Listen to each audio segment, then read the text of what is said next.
der deutsche Mittelstand, da hat man so ein bisschen den Eindruck, dass der sich schwer tut, sich auf die digitale Transformation einzulassen. Das ist vielleicht so ähnlich wie bei uns Menschen, dass wir ein Problem haben, aus der Komfortzone uns herauszubewegen. Gibt es sowas auch bei Unternehmen? Ja, unbedingt. Also beobachte ich überall, muss ich ganz sagen, in vielen Stellen. Letzten Endes merke ich, dass Firmen oder Geschäftsführungen erst dann etwas unternehmen, was die Digitalisierung betrifft, wenn es gar nicht mehr anders geht. Wenn es gar nicht mehr anders geht, ist es aus meiner Sicht eigentlich meistens schon zu spät. Oder was heißt zu spät? Geht auch immer noch. Man kriegt es noch hin. Aber viel besser, viel kostengünstiger, viel entspannter wäre die ganze Sache, wenn man es einfach anpacken würde, bevor es nicht mehr anders geht. Wie sieht es denn jetzt zurzeit in der wirtschaftlichen Lage aus? Also wir haben ja eine Inflation, die ist so hoch wie seit 30 Jahren nicht mehr. Ja. Und wir wissen nicht, was auf uns zukommt. Ja. Lohnt es sich da? Ist es da nicht verständlich, dass die Geschäftsführer zurückhaltend sind mit Investitionen? Also alle, die jetzt schon vorher den Sprung gemacht haben und sich auf die digitale Transformation eingelassen haben, die haben natürlich jetzt genau die enormen Vorteile davon. Weil gerade für solche Situationen, dass es mal wirtschaftlich nicht so rund laufen könnte, zum Beispiel mit der Inflation, zum Beispiel Einkaufspreise, dafür ist ja so ein System absolut ideal gebaut.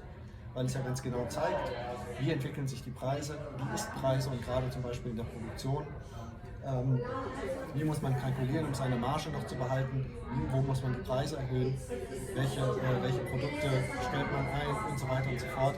Diese Transparenz, die kriegt man ja nur, wenn man so ein Cloud-ERP-System auch bereits eingeführt hat. Wenn man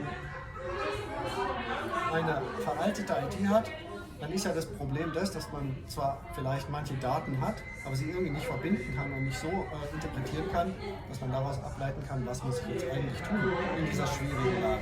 Das war jetzt aber für die, die es schon eingeführt hatten. Was ist jetzt in der aktuellen Situation? Ja, also erst recht gilt, je schneller, desto besser.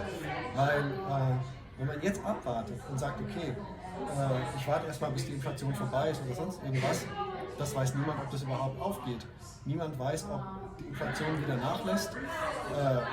Niemand weiß, ob nicht auch die Nachfrage vielleicht irgendwann mal wieder nachlässt. Also das sind Sachen, darauf kann man sich nicht verlassen. Wichtig ist, dass man das Heft in die Hand nimmt und handelt, dass man das tut, was man tun kann. Und es gibt nichts Besseres, als letztendlich Transparenz in seine Kostenstruktur zu bringen. Und auch wenn es natürlich jetzt auch eine Investition ist, aber sie zahlt sich ja aus, nachdem man sie gemacht hat. Ab dem Tag, an dem man das SAP-System eingeführt hat, spart man bares Geld. Und ich kann überhaupt nicht verstehen, ganz ehrlich, warum man darauf verzichten möchte.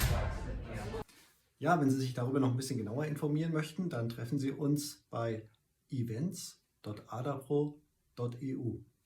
Link unten in der Beschreibung. Wir freuen uns auf Sie.